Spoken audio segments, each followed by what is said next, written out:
अस्सलामु अलैकुम व रहमतुल्लाहि व बरकातुहू।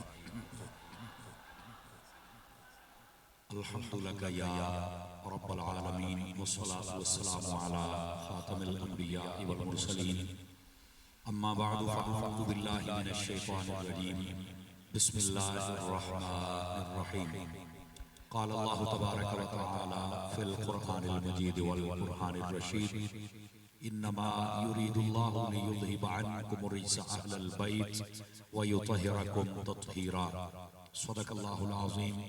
इन्नल्लाह व मलाइकतहु युसल्लूना अलन नबी या अय्युहल्लज़ीना आमनू सल्लू अलैहि व सल्लिमू तस्लीमा। दुरूद पाक मोहब्बत के साथ सभी हज़रात पढ़ लीजिए। अस्सलातु वस्सलामु अलैका या सय्यदी या रसूलल्लाह व अला आलिका व अस्हाबिका या सय्यदी या हबीबल्लाह। इंतहाई इज्जत व तकरीम के लायक ज़ीनते बज़्म सादात व उलमा, मोहतरम मुकर्रम मेहमानाने ज़ीवकार, अल्लाह रब्बुल इज़्ज़त की फज़ल व तौफीक से हम सब आज की इस खूबसूरत बज़्म पाक में शरीक हैं। हमारी खुशनसीबी है कि रमज़ान मुबारक की पुरकैफ़ साअतें हमें मुयस्सर आ रही हैं और हम मस्जिद के सहन में बैठकर आज ज़िक्र अहले बैत करने और सुनने की सआदत हासिल कर रहे हैं।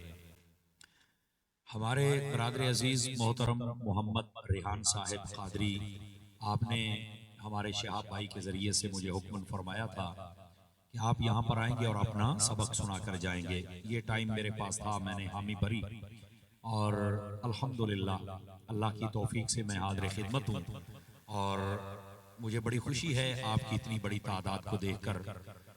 और हमारे आज की इस महफिल का रौनक और हुस्न हमारे इस मरकज़ अहले सुन्नत की जान शान और पहचान हज़रत अल्लामा मौलाना कारी मोहम्मद आसिफ रज़ा अत्तारी साहिब और आपकी इस मस्जिद की जुमला इंतज़ामिया और जुमला नमाजी और अहले मोहल्ला और जितने भी आशिकाने मुस्तफ़ा हैं, अल्लाह करीम इन सब को कदम कदम पर खैर व बरकत अता फरमाए। दोस्तानी मुकर्रम, मेरे यमीनो यसार आप देख रहे हैं उलमा तशरीफ फरमा है। मैं सब के नाम नहीं जानता, वरना बरकत के लिए मैं ज़रूर लेता, लेकिन इनके लिए मैं दुआ ज़रूर करता हूँ खल्लाक़ आलम इन सब की इज़्ज़त व वक़ार में बरक़ात अता फरमाए। उन्वान शान अहले बैत मेरे ज़िम्मा है और मैं कोशिश करूँगा कि ये आपकी खिदमत में कुरान व हदीस की रोशनी में अर्ज़ कर सकूँ।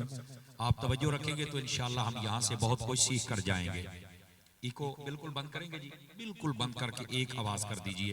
ये थोड़ी सी जो बैकअप और रिपीट है ये नहीं होनी चाहिए, जितनी सादा कर सकते हैं कर दे। अभी भी है, बिल्कुल एक आवाज़। हुजूर नबी रहमत शफी उम्मत सल्लल्लाहु अलैहि वसल्लम आपने इरशाद फरमाया, मन सल्ला अलैया खमसीन मर्रतन फी कुल्लि यौमिन स्वाफहतुहु यौमल क़ियामा। फरमाया जो बंदा हर रोज़ की बुनियाद पर अपनी आदत बनाए कि वो मेरी ज़ात पर 50 मरतबा दुरूद पाक पढ़ेगा, मेरे आका फरमाते हैं क़यामत वाले दिन मैं उसके साथ मुसाफहा फरमाऊँगा। ये बहुत बड़ी सआदत है, इसको ज़रूर हासिल कीजिए और दुरूद पाक पढ़ते हुए अगर लुत्फ़ आ जाए तो बेशक 50,000 मरतबा पढ़ दीजिए। अल्लाह करीम हम सबको अमल की तौफीक अता फरमाए। अज़ीज़ान गिरामी, जो आयत तय्यबा मैंने आपके सामने तिलावत करने का शर्फ हासिल किया है, मैं चाहता हूँ कि ज़रा उसी का मफ़हूम बयान करके मैं बात को आगे लेके चलूँ। अल्लाह रब्बुल इज़्ज़त ने इरशाद फरमाया, इन्नमा युरीदुल्लाहु लियुज़हिबा अन्कुमुर रिज्सा अहलल बैत व युतहिरकुम तत्हीरा।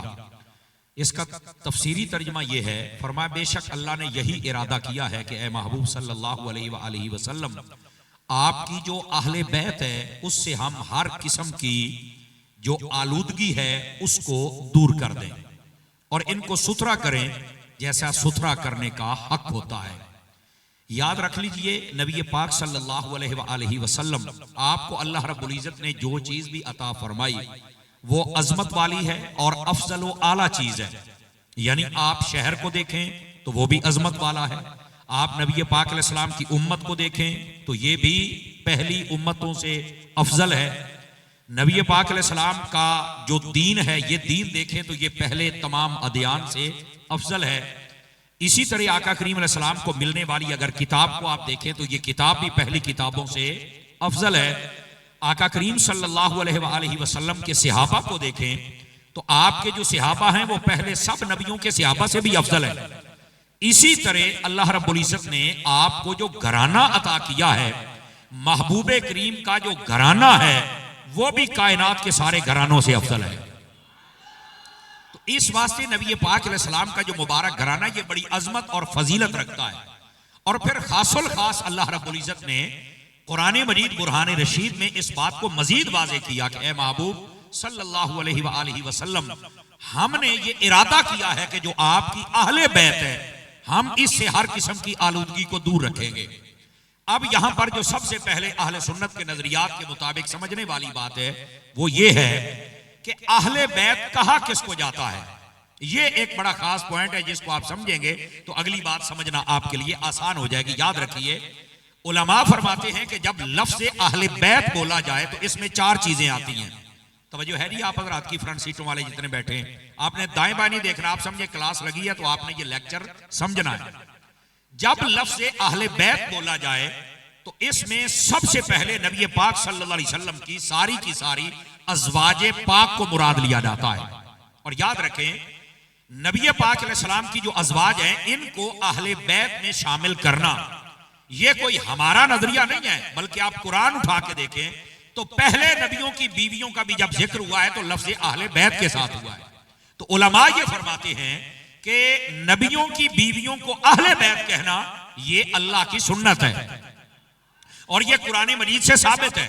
और अहले बैत में सबसे पहले बीवियां ही आती हैं। अहले बैत कहते हैं घर वालों को।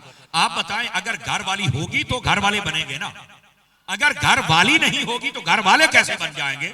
तो सबसे पहले अकलन और नकलन इस बात को समझ लेना चाहिए कि नबी पाक सल्लल्लाहु अलैहि वसल्लम की जो अज़वाजे पाक हैं वो अहले बैत में शामिल हैं। और अगर इसका कोई इनकार करे तो समझ लो कि वो अहले बैत को मानता ही नहीं है, ना वो कुरान को मानता है ना अहले बैत को मानता है। ये है पहली बात। अब दूसरी बात, जब लफ्ज़ अहले बैत बोला जाए तो उलमा फरमाते हैं उसके बाद नबी पाक सल्लल्लाहु अलैहि वसल्लम आपकी जो सारी औलाद होती है वो भी मुराद है कि ये भी अहले बैत में है। याद रख लीजिए। और नबी पाक अलैहिस्सलाम की जो औलादे पाक है उसमें से 4 मुबारक शहजादियां हैं और 3 मुबारक शहजादे हैं। आका करीम अलैहिस्सलाम की औलाद की तादाद 7 है और ये सारे के सारे अहले बैत में हैं। समझ आ रही। ये दूसरी बात। और यहां पर लगे हाथों एक बात समझ लीजिए, नबी पाक सल्लल्लाहु अलैहि वसल्लम आपकी बेटियों के बारे में कई लोग आजकल वो जहालत की बुनियाद पर कहते हैं कि एक ही बेटी है, हम बाकी 3 को नहीं मानते। मैंने कहा बेटा ज्यादा फुदकने की बात नहीं है, आप अपने बड़ों को पढ़ लें, उन सब ने भी लिखा है कि नबी पाक की 4 मुबारक शहजादियां हैं। अगर तुम्हें बात समझ नहीं आती तो कम से कम अपने बड़ों को ही पढ़ लेना चाहिए और समझ लेना चाहिए। तो वो जो तुम्हारे बुजुर्ग कहलाते हैं उन सब ने लिखा है। और मैं यहां बता दूं, किसी भी मजहब और मसलक में, यानी वो सुन्नी हो, वाबी हो, शिया हो, देवबंदी हो, उनके बड़ों ने किसी ने इनकार नहीं किया कि नबी पाक की एक बेटी है तो 3 नहीं है। ना ना ना, ऐसी कोई बात नहीं है।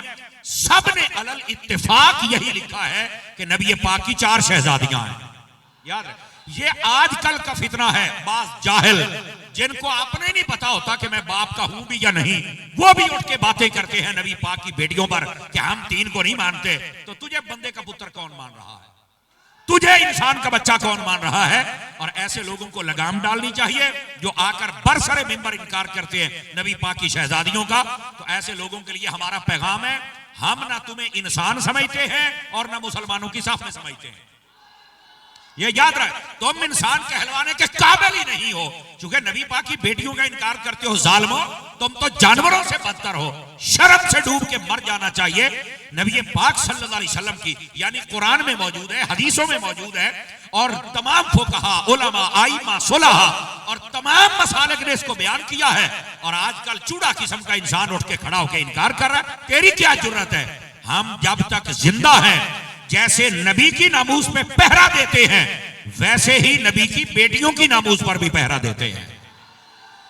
वैसे ही सहाबा और वैसे ही अहले बैत। और इस बात में कभी कमजोर ना हुआ करें। अकीदे की बात आए तो बिल्कुल आपको तकड़े हो जाना चाहिए और समझदारी का मुजाहरा करना चाहिए। यह है दूसरी बात। अहले बैत में सबसे पहले नबी पाक की बीवियां आती हैं और सारी की सारी। दूसरे नंबर पर नबी पाक अलैहिस्सलाम की सारी औलाद, 4 मुबारक शहजादियां, 3 शहजादे, ये भी अहले बैत में हैं। और तीसरे नंबर पर नबी पाक सल्लल्लाहु अलैहि वसल्लम आपके वो घराने जिन पर सदका और ज़कात को हराम कर दिया गया था, ये सारे के सारे घराने भी अहले बैत में शामिल हैं। समझ आ रही है आप हज़रात को? और ये कौन कौन से घराने हैं? एक है आले जाफर, एक है आले अकील, एक है आले हारिस, एक है आले अब्बास और एक है आले अली। ये 5 मुबारक घराने हैं जिन पर सदका और ज़कात को हराम कर दिया गया था और इनको भी अहले बैत में शुमार कर लिया गया है। याद रखिए, अब हो गई 3 चीजें, नबी पाक की सारी अज़वाज पाक, सारी औलादे पाक और ये 5 घराने। अब चौथे नंबर पर भी अहले बैत में कुछ हस्तियां हैं, और वो कौन है? वो हस्तियां हैं जिनको नबी पाक अलैहि सलाम ने अपने पास बिठाकर ऊपर चादर करके आपने कहा था, अल्लाहुम्मा हाउलाए अहलु बैती तहिरहुम तत्हीरा, या अल्लाह ये भी मेरी अहले बैत है, इनको भी सुथरा फरमा। और ये कौन थे? एक खुद मेरे आका करीम अलैहिस्सलाम, और उनकी दाएं जानिब मौला अली शेर खुदा मुश्किल कुशा थे, और बाईं जानिब हजरत सैयदा कायनात हजरत ज़हरा पाक थी, और आपकी गोद में एक इमाम हसन थे, एक इमाम हुसैन थे। इन 5 हस्तियों को ही पैंतन पाक कहा जाता है। ये भी अहले बैत में है। तो अहले बैत का जिक्र सुनने वालों, पहले हमें पता होना चाहिए कि अहले बैत कहते किसको है। अहले बैत 4 चीजें हैं। नबी पाक की सारी बीवियां अहले बैत, नबी पाक की सारी औलाद अहले बैत, नबी पाक के ये घराने जिन पर सदका ज़कात हराम है, ये भी अहले बैत, और नबी पाक ने जिनको चादर में लेकर दुआ की पैंतन पाक, ये भी अहले बैत। बात समझ आ गई? क्लियर हो गया कॉन्सेप्ट कि अहले बैत कहते किसको हैं। अब ये जो अहले बैत है जिसमें ये 4 किस्म की हस्तियां आती हैं, अब सुनिए इनका मकाम क्या है। अल्लाह रब्बुल इज्जत फरमाता है, ए महबूब पाक सल्लल्लाहु अलैहि वसल्लम, हमने आपकी अहले बैत से हर किस्म की आलूदगी को दूर रखा है। अच्छा भाई तवज्जो करें, हम हैं इमाम अहमद रजा के मानने वाले। ऐसा ही है जनाब, जिसको यकीन हो वो बोल सकता है, जिसको नहीं है उसको सोच के बोल ले। हम इमाम अहमद रजा को मानने वाले हैं। इमाम अहले सुन्नत ने यहां पर जो मसला बयान किया है वो बड़ा सुनने वाला है। वो क्या है कि हमने आपकी अहले बैत से नजासत और आलूदगी को दूर रखा है। अच्छा, एक है दूर रखना, एक है दूर करना। ये बात समझने वाली है। इधर देखिए, मैं आपको मिसाल दूं। ये मेरे पास चादर है ना, अगर मैं कहूं कि ये इसमें गंदगी है, तो फिर मैं कहूंगा इसमें गंदगी थी तो मैंने इस गंदगी को दूर कर दिया, यानी पहले कुछ था हमने दूर करके सुथरा कर दिया। ये एक मतलब है। एक ये कि ये है पहले ही सुथरे, हमने गंदगी को करीब आने ही नहीं दिया। अब ये दूसरा माना है। अहले बैत रसूल के लिए आला हजरत ने जो लफ्ज लिखे वो ये है कि अहले बैत से हर किस्म की आलूदगी को दूर रखा है, यानी ये पाक तो पहले ही है, अल्लाह ने किसी पलीदी को इनके करीब आने दिया ही नहीं है। अब समझ आ रही है आप हज़रात को? ये है नुक्ता और ये है अदब आला हजरत इमाम अहले सुन्नत मुजद्दिद दीन व मिल्लत कुश्ता इश्क रिसालत इमाम अहमद रजा का, जो आप अहले बैत अथार की हुजूर में अदब कर रहे हैं। तो मेरे अजीज मेरे भाई, अहले बैत अथार, चूंकि मैंने पहले कहा अल्लाह ने इस घराने क्या रखा है? दूर रखा है, यानी ये सुथरे हैं। अल्लाह ने इनसे हर किस्म की आलूदगी को दूर रखा हुआ है। मजीद इनकी हिफाजत अल्लाह ने अपनी रहमत के साथ और मजबूत फरमा दी है। ये तो अब तीसरी बात, अहले बैत की ये जो शान तहारत बयान हुई है, इसका क्या मतलब है? ये बात सुनने वाली और समझने वाली है। क्या इसका ये मतलब है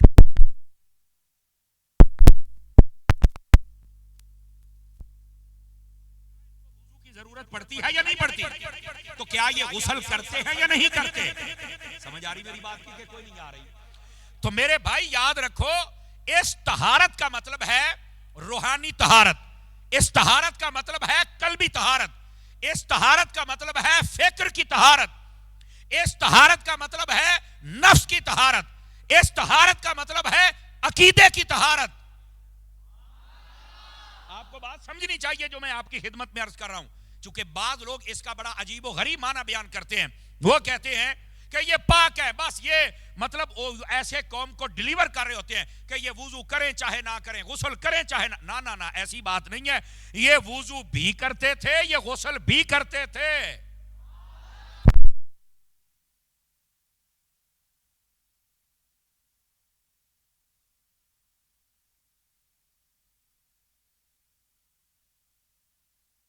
है तो हम इससे भी काम लेंगे। लेकिन ये बस औकात करंट का इशू बन जाता है, कोई मसला नहीं, आपने परेशान नहीं होना। अगर इसमें करंट कम है तो अत्तार के नौकर में तो पूरा है ना यार। तो अगर आप समझते हैं भी मेरे अंदर करंट पूरा है तो मैं एक होके आप सबको आवाज सुना रहा हूं, तो आपकी आवाज मुझे क्यों नहीं सुन रही? फिर अंडरस्टैंड, बात समझ आ रही है आपको? तो मेरे अजीज मेरे भाई, आप इस बात को समझिए। अहले बैत के बारे में 3 चीजें मैंने। अब आइए अगली बात, और इस बात पर आप जब महफिल खत्म हो जाए तब भी सुभान अल्लाह कहें तो शायद हक अदा नहीं होगा। बाद लोग ऐसे हैं, शहरयार भाई और दीगर जितने आपकी मोहब्बत टीम के लोग, आसिफ भाई और हजरात उलमा बैठे, मैं सबकी तवज्जो चाह लेता हूं, हमारे रेहान साहब और हमारे दीगर जितने लोग हैं सभी तवज्जो करें। देखिए, अगर ये बात समझ आ गई तो मजा आ जाएगा। अहले बैते रसूल से कई बंदे मोहब्बत नहीं करते, ये याद रखिए। अहले बैते रसूल से कई बंदे मोहब्बत नहीं करते।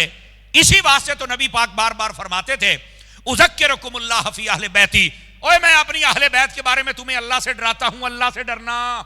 ये नबी पाक बार बार बताते, बल्कि यहां तक फरमाया मन अबगद अहलल बैत फहुवा मुनाफिक, फरमाया जो बंदा मेरी अहले बैत से बुग़्ज़ रखेगा वो पक्का मुनाफिक होगा।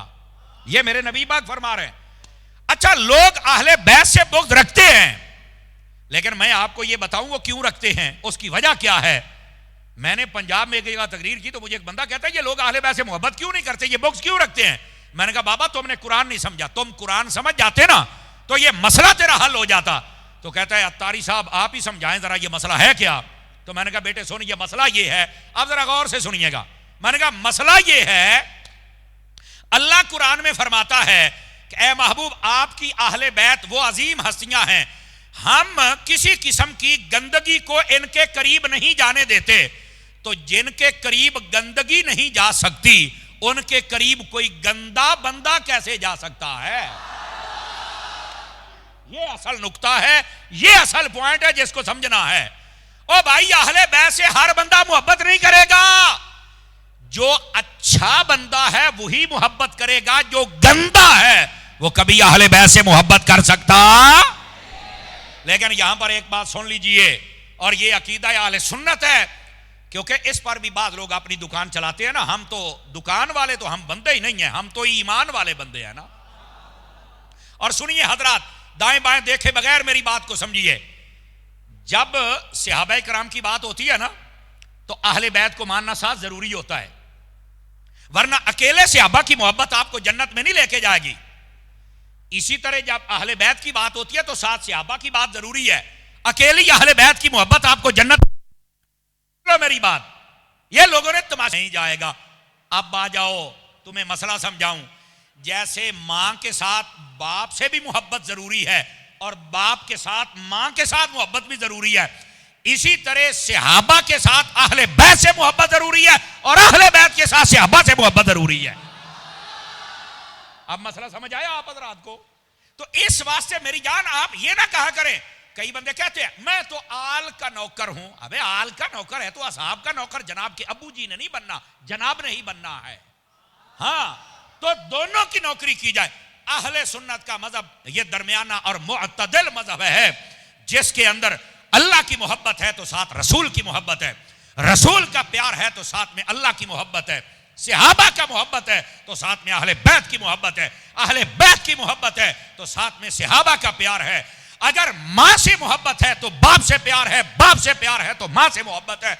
ये दो दो चीजें अल्लाह ने अता ही इसलिए की है कि दोनों से प्यार होगा तो कामयाबी है, एक को छोड़ दिया तो कभी कामयाब हो सकते। ये असल बात है। अगर आप ये समझ गए तो इंशाअल्लाह जिंदगी भर आप कभी पटड़ी से नहीं उतर सकते।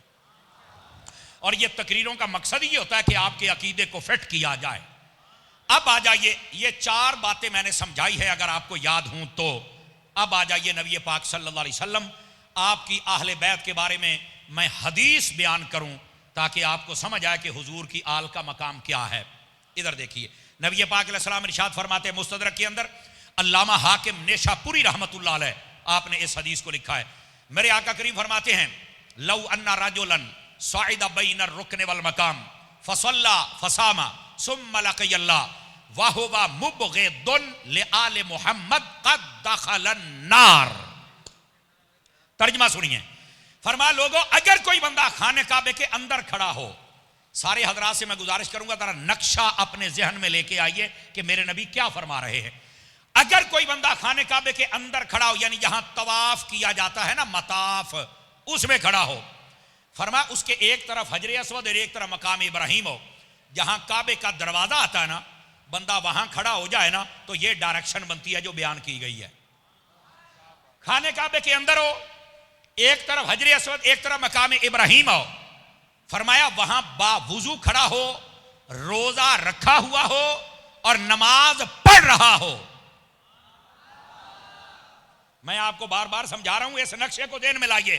खाना काबा है, वुजू है, हजर अस्वद है, मकाम इब्राहिम है और उसके बाद नमाज है, रोजा रखा हुआ है।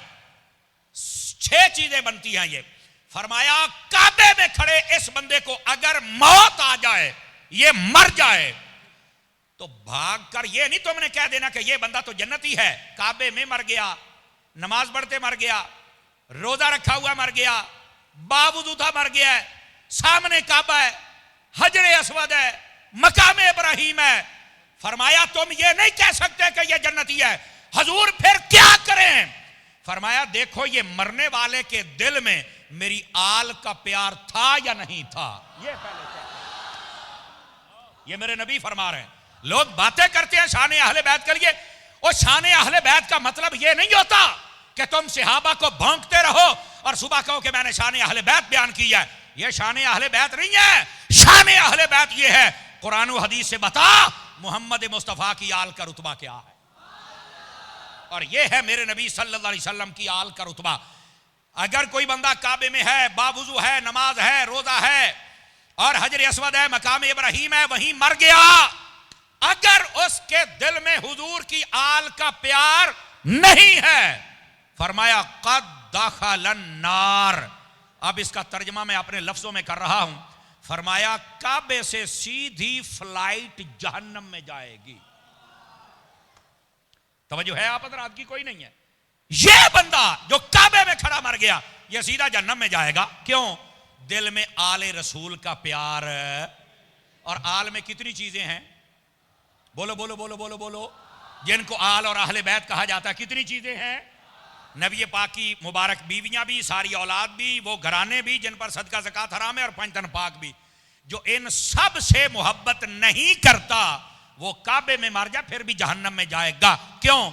मैंने कहा ये आल ही तो है जो जन्नत की बादशाह है। काबे में खड़ा है और जन्नत के सरदारों से दिल में बुग़्ज़ रखा हुआ है और फिर कहता है मैंने जन्नत में जाना है। वाह, अजीब शौक है, अजीब शौक है दिल में पाला हुआ यार। तो इस वास्ते वो बंदा कभी जन्नत में जा सकता नहीं जिसके दिल में आले रसूल का प्यार नहीं होता है। आप थक गए हैं तो मैं बस कर देता हूं, और अगर आप जाग रहे हैं तो फिर को सुभान अल्लाह माशाअल्लाह जे नहीं था, चलो अल्हम्दुलिल्लाह। वो नहीं तो इन्ना लिल्लाहि व इन्ना इलैहि राजिऊन ही पढ़ दो यार। अल्लाह के बंदे मुझे खुश होके सुना करे, मैं खुश मिजाज खतीब हूं, मैं सड़ियल खतीब नहीं हूं। समझ आ रही है? लेकिन इस बात को समझे, मैंने हदीस सुनाई है आपको। मेरे अजीज मेरे प्यारे भाई, नबी पाक सल्लल्लाहु अलैहि वसल्लम की अहले बैत से मोहब्बत करेगा तो जन्नत में जाएगा, वरना ना काबा बचाएगा, ना हजर अस्वद बचाएगा, ना मकाम इब्राहिम बचाएगा, ना रोजा बचाएगा, ना वुजू बचाएगा, ना नमाज बचाएगी। अब समझ आ गई है पहली बात। दूसरी हदीस पाक भी समाअत फरमाइए। नबी रहमत सल्लल्लाहु अलैहि वसल्लम आप अपनी अहले बैत के बारे में क्या फरमाते हैं, और ये हदीस पाक हजरत अबू ज़र ग़िफ़ारी रदी अल्लाह ताला अन्हु आपने इसको बयान किया है। हजरत अबू ज़र गए खाने काबे में, प्लीज, हजरत अबू ज़र गए खाने काबे के अंदर और खाने काबे का गिलाफ पकड़ा। गिलाफ पकड़ने के बाद आपने बुलंद आवाज से पुकारा, मन आरफनी फ़क़द आरफनी वमन लम यारिफनी फ़अना अबू ज़र। फरमाया जिसने मुझे पहचान लिया है पहचान लिया, और जो मुझे नहीं जानते सुन लो, मेरा नाम अबू ज़र ग़िफ़ारी है और मैं मुस्तफ़ा का सहाबी हूं। ये हजरत अबू ज़र ग़िफ़ारी अपना तारुफ करवा के, और उसके बाद लोग इकट्ठे हो गए उनके पास और कहने लगे हजरत लगता है आज आप कोई बात करना चाहते हैं, इसलिए आपने अपना तारुफ पेश किया। कहा बिल्कुल करना चाहता हूं। अर्ज की हुजूर बतलाइए आप क्या पैगाम देना चाहते हैं। फरमाया नबी पाक की एक हदीस है, आज मैं गिलाफे काबा पकड़ कर तुम्हें सुनाना चाहता हूं। उन्हें कहा हजरत बतलाइए वो क्या हदीस पाक है। कहते हैं मेरे आका करीम अलैहिस्सलाम ने इरशाद फरमाया, समिअतु रसूलुल्लाह सल्लल्लाहु अलैहि वसल्लम यकूल, मैंने आका करीम को फरमाते सुना। वो फरमाते हैं मसल अहले बैती कमसल सफीनत नूहन फमन रकबहा नजा वमन तखल्लफ अनहा फकद गरक। फरमाया मेरी अहले बैत की मिसाल हजरत नूह अलैहिस्सलाम की कश्ती की तरह है, जो उसमें बैठ गया वो बच गया, जो ना बैठा बर्बाद हो गया।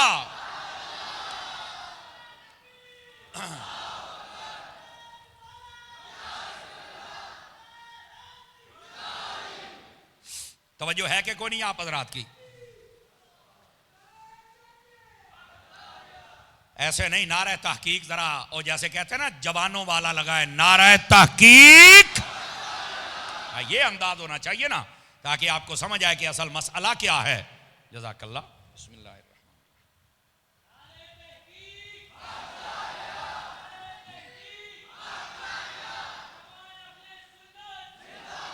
गिरामी कदर हजरात, जज़ाकल्लाह। आपको समझ आ रही है कोई नहीं आ रही जो मैं बात कह रहा हूं? हजरत अबू दर गिफारी फरमाते हैं, लोगों मुझे पहचानो, मैं रसूलुल्लाह का सहाबी हूं। खाने काबे का गिलाफ पकड़कर आले रसूल की शान बयान हो रही है। उस जमाने को यह कहने वालों कि नबी पाक के सहाबा अहले बैत की शान नहीं बयान करते थे, और डूब के मर जाओ। नबी का सहाबी खाने काबे का गिलाफ पकड़ के मुस्तफा की आल की शान बयान कर रहा है। शर्म आनी चाहिए ऐसे लोगों को जो कहते हैं कि सहाबा ने कभी नबी पाक की आल की शान नहीं बयान की। तुम्हें क्या पता, सहाबा कराम तो काबे का तवाफ बंद करवा के रसूलुल्लाह की शान की आल बयान किया करते हैं। अब समझ आई? अब आगे भी सुनिए जरा, इस बात को समझना चाहिए मेरे अजीज मेरे भाई। नबी पाक सल्लल्लाहु अलैहि वसल्लम आपने अपनी अहले बैत को कश्ती नूह अलैहिस्सलाम की मिसल करार दिया।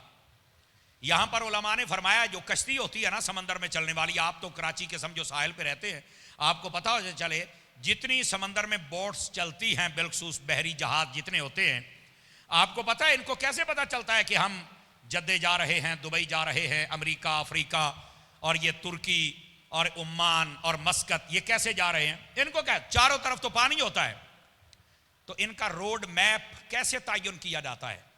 उलमा फरमाते हैं ये कश्ती जो होती है ना, ये पानी में जब चलती है तो सितारों से रहनुमाई लेती है कि मैंने जाना कहां है, मेरी मंजिल कौन सी है। और रुकना भाई रुकना, ये बात मिला के आप समझेंगे तो आपको लुत्फ आएगा और अकीदा भी खुल जाएगा। नबी पाक ने फरमाया मेरी अहले बैत की मिसाल नूह अलैहिस्सलाम की कश्ती की तरह है कि जो बीच में बैठा डूबेगा नहीं, लेकिन याद रखो मेरे नबी ने अपने सहाबा को सितारे कहा है। कश्ती मंजिल तक तब पहुंचती है जब उसमें बैठने वाला सितारों को देखता रहता है। पता चला अहले बैत की मोहब्बत तुम्हें डूबने नहीं देगी, सहाबा की मोहब्बत तुम्हें मदीने तक लेके जाएगी। अगर आप सिर्फ सितारे देखते रहे, आप कश्ती में ना बैठे, आप फिर भी डूब जाएंगे। और अगर आप कश्ती में बैठ गए, आपने सितारों को ना देखा, आप फिर भी मंजिल पर पहुंच सकते।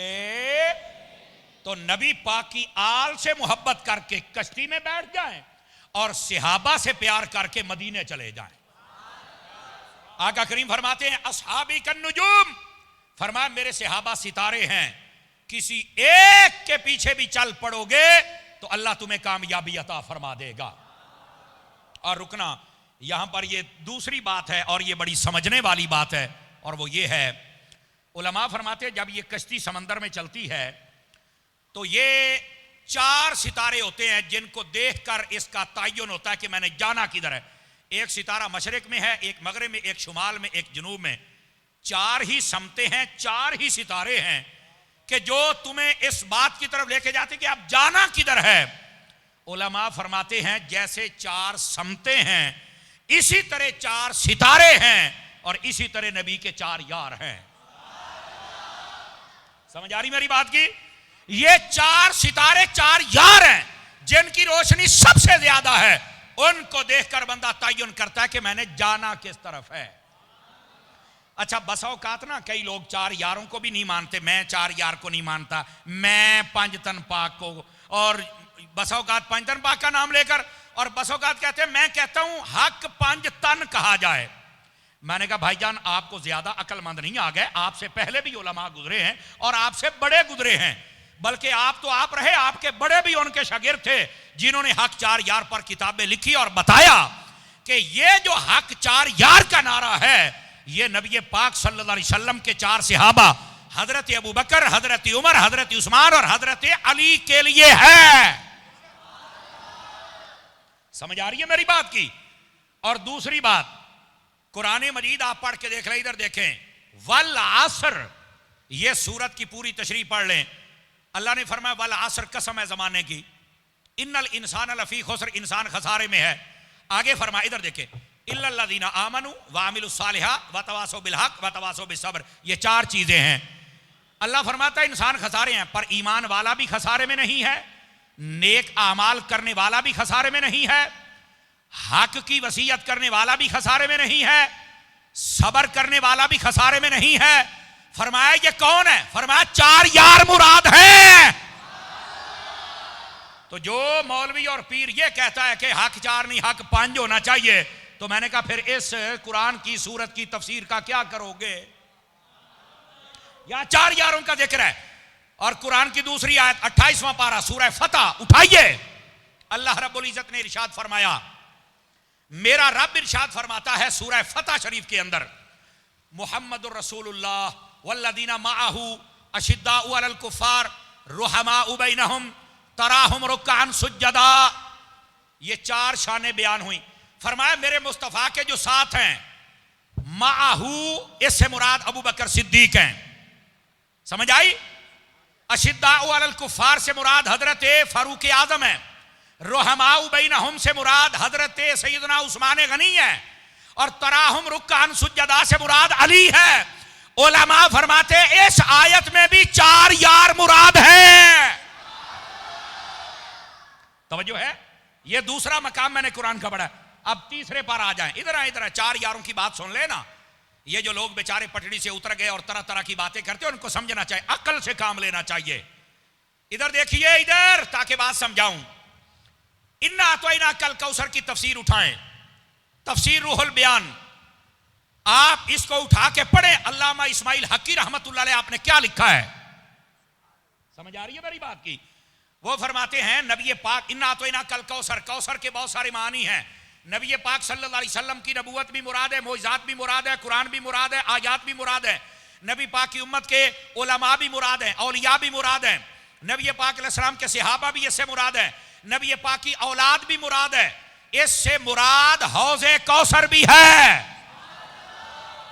ये बहुत सारे अकवाल हैं जो इन अल कौसर से मुराद लिए जाते हैं, लेकिन ये जो अल कौसर है ना, इसका माना अगर हौज़े कौसर लिया जाए, क्या मैंने कहा? हौज़े कौसर।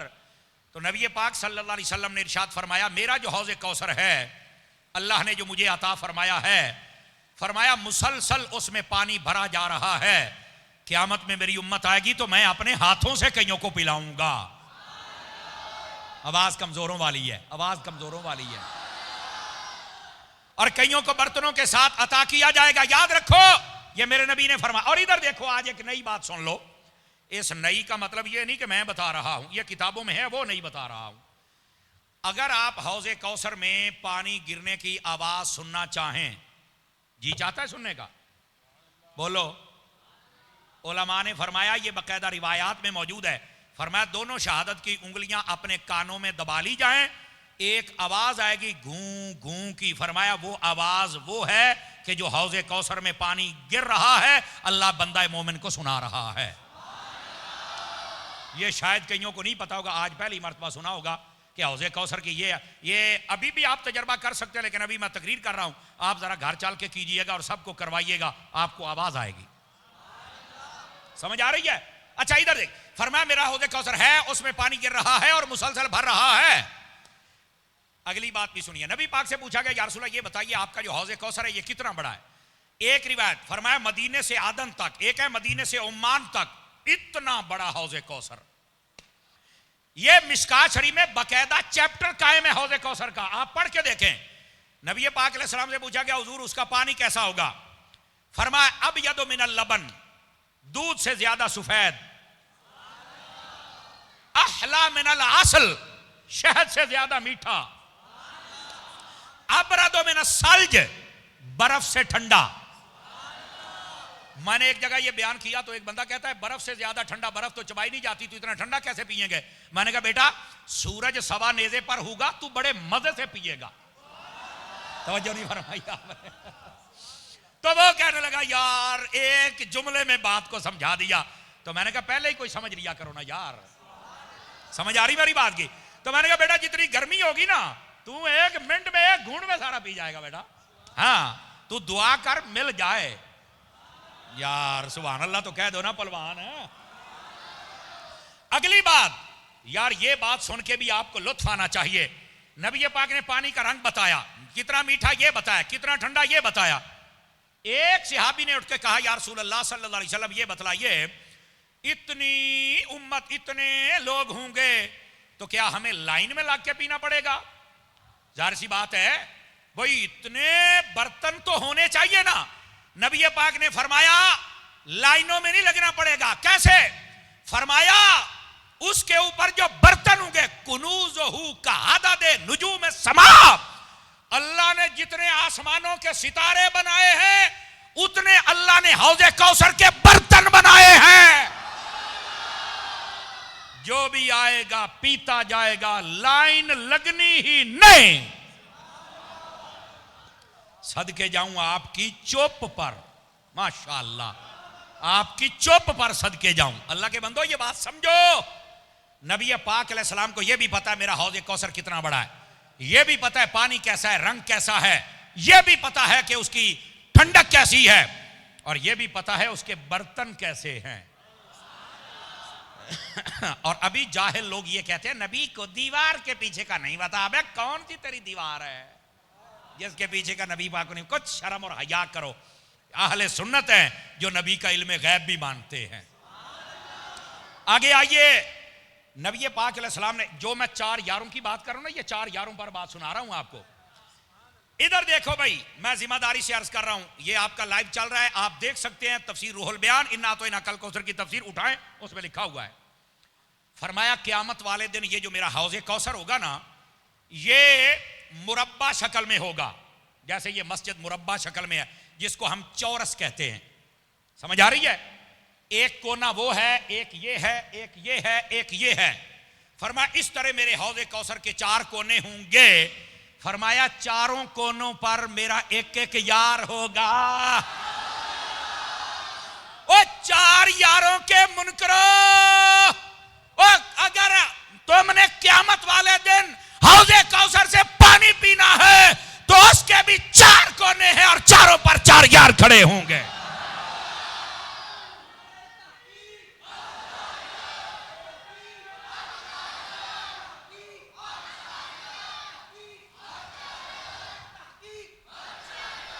भाई जिसको समझ आई जरा सुभान अल्लाह प्यार से फरमाए। को 4 यारों की बात समझ आई कि कोई नहीं आई? आ रही है। ये दुनिया में बेचारे नहीं मार रहे, अटक रहे हैं, झटक रहे हैं, लटक रहे हैं। जबकि 4 यार क़यामत वाले दिन भी हौज़े कौसर पर खड़े होंगे। अच्छा अगली बात भी सुनिए। आहा, मजा ना आए तो पैसे वापस, ये भी तो गारंटी देनी होती है ना। और अगर आप जिस मजे से सुन रहे हैं आपको लुत्फ आएगा। फरमाया एक कोने पर हजरत अबू बकर सिद्दीक खड़े होंगे, दूसरे पर फारूक आजम, तीसरे पर उस्मान गनी और चौथे पर मौला अली। अच्छा कई लोग होंगे, ये रूहुल बयान में लिखा है, फरमाया कई लोग होंगे वो ना हजरत अबू बकर उमर की तरफ नहीं आएंगे, वो घूम के ऊपर से आएंगे हजरत मौला अली की तरफ। ये रूहुल बयान में ना हो, मैं जिम्मेदार हूं। फरमाया उन 4 यारों के हाथ में अल्लाह ने एक बहुत बड़ा दुर्रा, साड़ी पंजाबी कहते हैं सोटा, पता नहीं तो समझ आई है कि नहीं आई, बहुत बड़ी छड़ी, सोटा, डांग, को पंजाबी च भी तो दसना है ना, अब यही कहते हैं ना। एक बहुत बड़ा सोटा, बहुत बड़ी डांग और बहुत बड़ी छड़ी या दुर्रा उनके हाथ में होगा। जो भी पानी पीने आएगा ना, इधर देखे तो वो ऐसे वो सोटा सामने करेंगे, रोके, शनाख्त करवाइए कौन हो। ये रूल बयान में लिखा हुआ।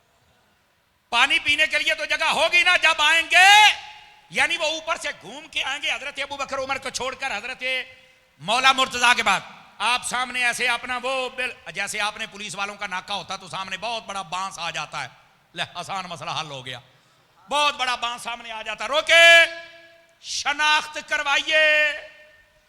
क़यामत वाले दिन चारों यार ऐसे अपने जिसकी तरफ से कोई आएगा ऐसे वो आगे छड़ी कर लेंगे और कहेंगे रोके, शनाख्त करवाओ। तो कई कहेंगे हम तो मौलाई होते हैं, हम आपसे बड़ा ही प्यार करते थे। अब जुमला सुनना, मौला अली फरमाएंगे मुझसे तो प्यार करते थे, बताओ अबू बकर उमर से भी प्यार करते थे या नहीं करते थे? अगली गल भी सुनो ते पंजाबी दे विच सुनो। बात यह है, अगर वो हजरत अबू बकर उमर से मोहब्बत करेंगे तो मौला अली पानी पिलाएंगे, और अगर मोहब्बत नहीं करेंगे तो मौला अली सोटे मारेंगे। क्या मंजर होगा जब क़यामत वाले दिन भी हजरत अली से ये जूते झील रहे होंगे, है मौला अली से भी इनको सजा मिल रही होगी। मैंने पहले बताया है, मोहब्बत सहाबा से भी करनी पड़ेगी, मोहब्बत अहले बैत से भी करनी पड़ेगी। तफसीर रूहुल बयान उठाइए, ना तो इना कल कौसर में उठाइए चार यारों की शान। और कई बंदे ऐसे होंगे जो जनाब इधर हजरत अली उल मुर्तजा शेर खुदा और हजरत उस्मान की तरफ नहीं आएंगे, वो ना घूम के हजरत अबू बकर उमर की तरफ आएंगे। तो आगे तो फिर अबू बकर तो फिर उमर, तो वो अपनी छड़ी को सामने करेंगे, रोके भाई शनाख्त करवाओ कौन हो, किधर आए हो, इतना सफर करके उधर से इधर आए हो, क्या मसला है? तो वो कहेंगे हम तो नौकर सहाबा के होते हैं। जो है कि नहीं आपकी जनाब है? तो वो कहेंगे हमारे तो नौकर थे, बताओ अली के भी नौकर थे या नहीं थे? जब तक तस्दीक न होगी हौज़े कौसर का पानी। तो मैं बात यही समझा रहा हूं, चार यारों से प्यार कर लो। लोग यहां मुगालते में हैं, यार खुदा का खौफ करो। और मैं आपको एक और हदीस सुनाऊं, इधर देखो, नबी पाक अलैहि सलाम ने इरशाद फरमाया ला यजतमिउ हुब्बा हाउलाइल अर्बाअत इल्ला क़ल्बुम मुमिनुन। फरमाया चार यारों का प्यार हमेशा मोमिन के दिल में आता है, मुनाफिक के दिल में नहीं आता है। मोमिन बनो और चार यारों से प्यार करो। और ये मैंने चार बातें आपको सुनाई चार यारों पर, जागे तो पांचवी भी सुना दूं। सुनो, नबी पाक अलैहि सलाम ने इरशाद फरमाया इन्नल्लाह अख्तारनी, अल्लाह ने सबसे पहले पूरी कायनात में से मुझे चुना। फिर अल्लाह ताला ने पूरी कायनात पर निगाह फरमाई, वख्तार अली असहाबी, मेरे लिए मेरे सहाबा को चुना। गौर करें हजरात, गौर, पहले फरमाया मुझे चुना और फिर फरमाया मेरे लिए मेरे, तवज्जो करें मेरी तरफ, यह कंजुल उम्माल की रिवायत है। और अगली बात है, मैंने आपको चेक करना है कि आपको यह पांचवी बात समझ आ रही है या नहीं आ रही। नबी पाक फरमाते इन्नल्लाह अख्तारनी वख्तार अली असहाबी वख्तार अली मिनहुम अरबआ, अल्लाह ने सबसे पहले मुझे चुना, फिर मेरे लिए मेरे सहाबा को चुना, और फिर सहाबा पर नजर डाल के चार यार चुन के मुझे अता फरमा दिए। तुम कहते हो चार यार कहां हैं? मौलाना आंखें खोलिए, मौलाना साहब जागिए, मेहरबानी फरमाइए। तवज्जो है कि कोई नहीं आप हज़रात की, ताकि पता चले कि चार यारों का जिक्र कहां कहां मौजूद है। और ये अहले सुन्नत का एक अकीदा है कि जब चार यारों की खिलाफत का इनकार किया जाने लगा तो उस वक्त ये मुत्तफिका तौर पे नारा लगाया गया। और यहां पर कहते हैं नहीं जी, इमाम हसन को भी बीच में शामिल किया जाए। देखे, इमाम हसन की खिलाफत का इनकार ना राफजी करते हैं और ना ही खारजी करते हैं, ना ही अहले सुन्नत करते हैं, सारे मानते हैं। तो जिनकी खिलाफत का इनकार है उनके लिए नारा दरकार है। इमाम हसन की खिलाफत का कोई मुनकर नहीं है, लेकिन इसका वजूद इसलिए है कि लोग अबू बकर, उमर और उस्मान व अली की खिलाफत के मुनकर थे, इसलिए 4 यारों का नारा लगाया गया था। और फिर दूसरी बात यह है, हजरत इमाम हसन रदी अल्लाह तआला, आप खलीफाए बरहक हैं, खलीफाए राशिद हैं, इसमें कोई दूसरी राय नहीं।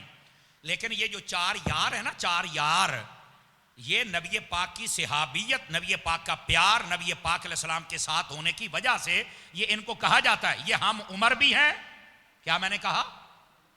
तवज्जो है ना? ये हम उमर भी हैं, आपस में दोस्त भी हैं। तो अगर तुम कहते हो कि इमाम हसन को बीच में दाखिल करो, तो इमाम हसन क्या हजरत अली के यार हैं या बेटे हैं? तो फिर अकल से काम ले लो। ये 4 तो नबी के यार हैं, तो क्या इमाम हसन भी नबी के यार हैं? अब समझ आ रही है आप हजरात को?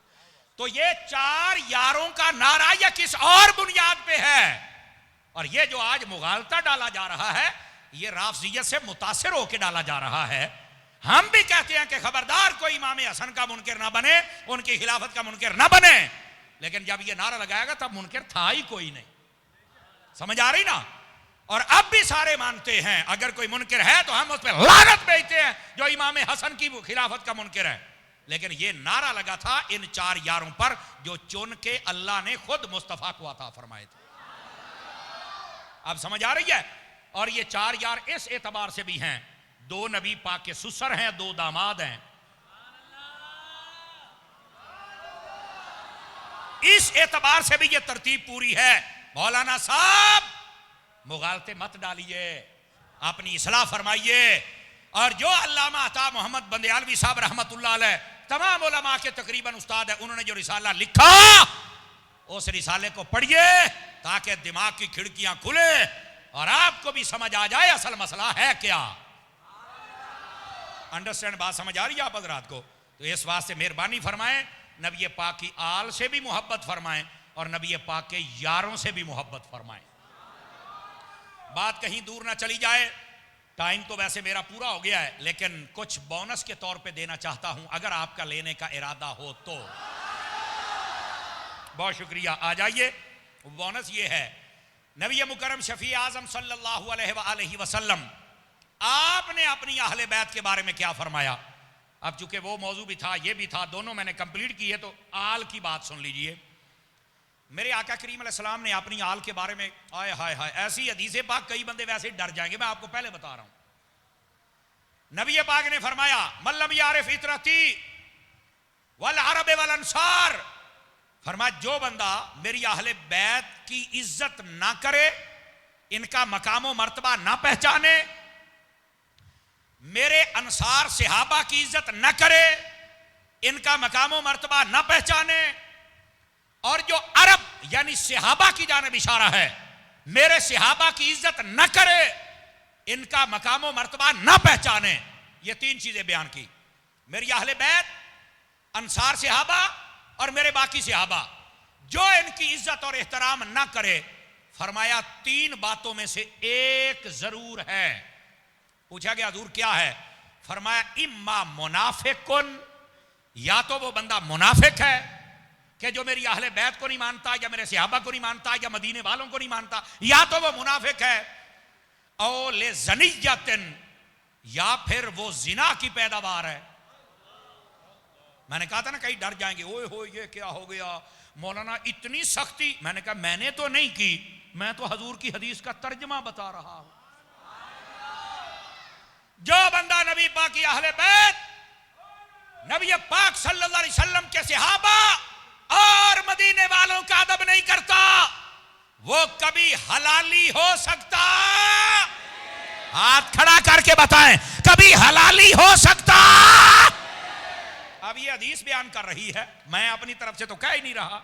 मैंने कहा था कई बंदे डर जाएंगे, हदीस में इतना तकड़ा मजमून है। फरमाया या मुनाफिक है, या फिर वो जिना की पैदावार है, यानी हराम ज्यादा है। हम किसी को हराम ज्यादा कहते नहीं, मौलाना साहब स्टेज पर बैठ कर नहीं कहना चाहिए, तो मैंने कहा नबी पाक ने भी तो कहा है। तर्जमा तो करने दो ना, हौसला करो ना। और फिर तीसरी बात, औ उम्महु हमलत हो बगैर तोहरन, फरमाया या तीसरी बात यह है कि उसकी माँ नापाक थी, हैज के दिनों में थी और हामला हो गई। इसको वलदुल हराम कहते हैं। मतलब क्या है, जो अहले बैत को और सहाबा को नहीं मानता, या वो मुनाफिक बच्चा है, या हरामी बच्चा है, या हैजी बच्चा है। हम ना मुनाफिक हैं, ना हरामी हैं, ना हैजी हैं। हम तो नबी पाक के आशिक हैं, जो सहाबा को भी मानते हैं और अहले बैत को भी मानते हैं। अब बात समझ आई है? कोई नहीं आई है? अहले सुन्नत तो मैं से जुर्रत के साथ नहीं बात करते हो, तुम्हारे अकीदे में मजबूती है। जज़ाकल्लाह। तुम्हारे अकीदे में जान है, ताकत है, वजन है, और जो नबी पाक ने फरमाया तुम्हारा अकीदा उसके मुताबिक है। समझ आ रही मेरी बात की? और रह गई बात नबी पाक सल्लल्लाहु अलैहि वसल्लम की अहले बैत, आओ तुम्हें एक हदीस सुनाऊं। नबी पाक अलैहि सलाम ने फरमाया, मन सना इला अहले बैती यदन काफअतहु यौमल क़ियामा। सय्यदी आला हजरत ने इस हदीस को फतावा रज़िया शरीफ में लिखा। फरमाया, जो बंदा मेरी अहले बैत के किसी बंदे की खिदमत करे, अगरचे अपने हाथ के साथ पानी पेश कर दे, फरमाया क़यामत वाले दिन मैं मोहम्मद उसकी शफात करके जन्नत में लेके जाऊंगा। इसलिए हम अहले सुन्नत सादात का अदब भी करते हैं, और यकीन करें अपनी औलाद से और अपने करीबियों से बढ़कर नबी पाक के घराने वालों का अदब करते हैं। अल्लाह ताला हमें इस अदब पर साबित कदमी नसीब फरमाए, और आले रसूल और अहले बैत रसूल का जो मकाम व मर्तबा और चार यारों का सुना खल्ला के आलम हमें याद रखने और अमल करने की तौफीक अता फरमाए। आमीन बेजाहे हबीब कल करीम। लेकिन सुनिए, तकरीर ख़त्म हो गई। पैगाम ये है, दावत इस्लामी आपकी अपनी तंजीम व तहरीक है, इसके साथ आप मोहब्बत फरमाएँ, ताउन फरमाएँ। यकीनन जामियात मदारिस पूरे शहर कराची में फैले हुए हैं। अपने अच्छा यहाँ हो रहा है दावत इस्लामी का मरकजी एतकाफ मरकज़ की तरफ से जदवल के मुताबिक यहाँ हो रहा है। बैठने वालों तुम्हें भी शाबाश, और जितने आप हजरात हैं आप आइंदा से बैठा करें। 10 दिन के एतकाफ के बाद आपको पता चलेगा कि मैं किसी कारीगर के पास गया था। दावत इस्लामी के साथ ताउन भी फरमाएं, मदनी चैनल भी देखते रहें। मिलते हैं एक ब्रेक के बाद। वाखिर दावाना अनिल हम्दुलिल्लाह।